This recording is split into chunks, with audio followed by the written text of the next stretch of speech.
چنار ځواني دې دنګه او په خوی لکه ملنګه.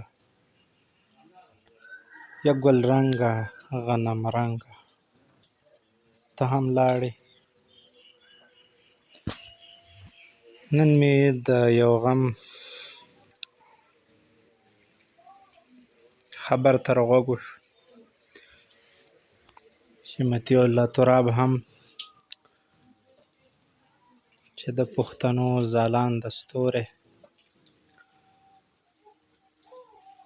او یو ملي شاعر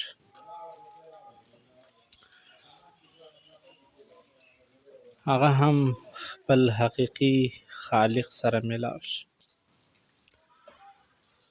او له فاني دنیا یې کوچ وکړ. الله دې ورته هغه دنیا ښایسته کړي. بس چې فیسبوک کولاوه